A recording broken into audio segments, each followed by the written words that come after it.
വലിയ ക്രമീകരണങ്ങൾ ഒരുക്കിക്കൊണ്ട് തന്നെയാണ് ബി.ജെ.പി. പത്തനംതിട്ടയിലെ പ്രധാനമന്ത്രിയുടെ അതിനെ വരവേൽക്കുന്നത് എന്നുള്ളതാണ്. സമയം അല്പം താമസിച്ചു, കാര്യമായി തന്നെ താമസിച്ചു. സാധാരണ ഇത്രയധികം പ്രധാനമന്ത്രിയുടെ പരിപാടികൾ വൈകാറില്ല എന്നൊരു പ്രധാനപ്പെട്ട സംഗതി കൂടിയുണ്ട്. എന്നിട്ടും പ്രധാനമന്ത്രിയെ കാണാനും അദ്ദേഹത്തിന്റെ പ്രസംഗം കേൾക്കാനുമായി ഒരുപാട് ലക്ഷോപലക്ഷം ജനങ്ങൾ ഇവിടെ കാത്ത് നിൽക്കുകയാണ്.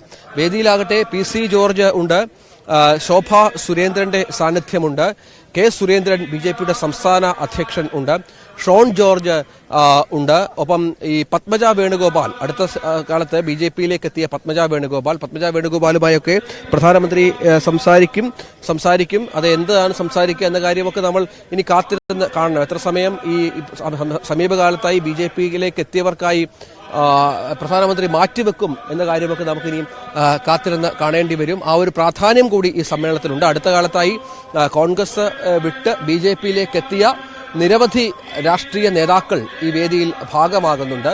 അതിൽ ഒരാളാണ് പത്മജ വേണുഗോപാൽ. പത്മജ അല്പം മുമ്പ് നമ്മളോട് ശരണ്യയോട് സംസാരിച്ചിരുന്നു. പത്മജ വളരെ കൃത്യമായി തന്നെ പറഞ്ഞത് താൻ എല്ലാ സ്ഥലങ്ങളിലും പ്രചാരണത്തിന് ഇറങ്ങും എന്നുള്ളതാണ്. എല്ലാ സ്ഥലങ്ങളിലും താൻ പ്രചാരണത്തിന് ഇറങ്ങും എന്ന് പത്മജ വേണുഗോപാൽ പറഞ്ഞു. പാർട്ടി ക്ഷണിക്കുന്ന സ്ഥലങ്ങളിലൊക്കെ പ്രചാരണത്തിന് പോകും എന്നാണ് പത്മജ വേണുഗോപാൽ വ്യക്തമാക്കിയത്. ഇപ്പോൾ അല്പസമയത്തിനകം തന്നെ പ്രധാനമന്ത്രിയുടെ വാഹനവ്യൂഹം ഈ VIP ഗേറ്റിലൂടെ ഈ പ്രധാന വേദിയിലേക്ക് പ്രവേശിക്കും. അത് കാത്തിരിക്കുന്ന അനവധി പ്രവർത്തകരാണ്. ഇപ്പോൾ അദ്ദേഹം എത്തുമെന്നറിഞ്ഞ് ഈ വെളിയിൽ കൂടുന്ന പ്രവർത്തകരൊക്കെ വീണ്ടും ഈ സ്റ്റേജിന് സമീപത്തേക്ക് എത്തിയിട്ടുണ്ട്. VIP പാസുകൾ വെച്ചാണ് ഈ VIP മുൻ ഗാലറികളിലൊക്കെ ആൾക്കാരെ പ്രവേശിപ്പിക്കുന്നത്. അത് അത്രത്തോളം സുരക്ഷാ ക്രമീകരണങ്ങൾ ഒരുക്കിയാണ് പ്രധാനമന്ത്രിയുടെ ഇതിനെ കേന്ദ്ര സുരക്ഷാ ഏജൻസികളും ഒപ്പം പോലീസിന്റെയും ഒക്കെ നിയന്ത്രണത്തിലാണ് കാര്യങ്ങൾ ഉള്ളത്.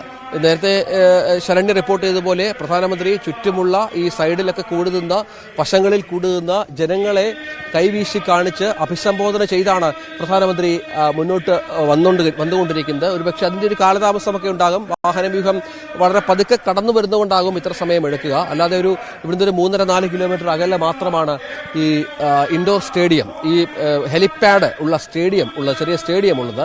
അവിടെ നിന്ന് ഇവിടേക്ക് എത്താൻ ഇത്രയധികം സമയമെടുക്കേണ്ട ആവശ്യമില്ല.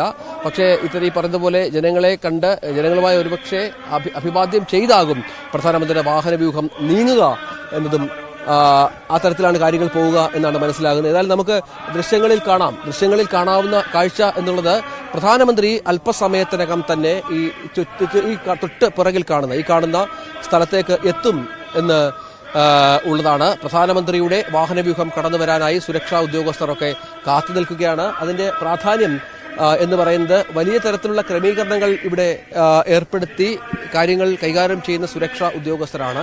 വലിയ തരത്തിൽ ഈ കടകളിലും മറ്റും കച്ചവടം അവസാനിപ്പിച്ചിട്ടുണ്ട്. സമീപ സ്ഥലങ്ങളിലുള്ള ജനങ്ങളെ ഒരുപാട് സുരക്ഷാ പരിശോധനകൾക്ക് ശേഷമാണ് അകത്തേക്ക് കയറ്റിവിടുന്നത്. മെറ്റൽ ഡിറ്റക്ടറുകളുടെ വലിയ സാന്നിധ്യം ഈ പ്രദേശത്തുണ്ട്. മെറ്റൽ ഡിറ്റക്ടറിൽ കൂടി കടത്തിയാണ് ഓരോ ആളുകളെയും അകത്തേക്ക് കടത്തിവിടുന്നത്.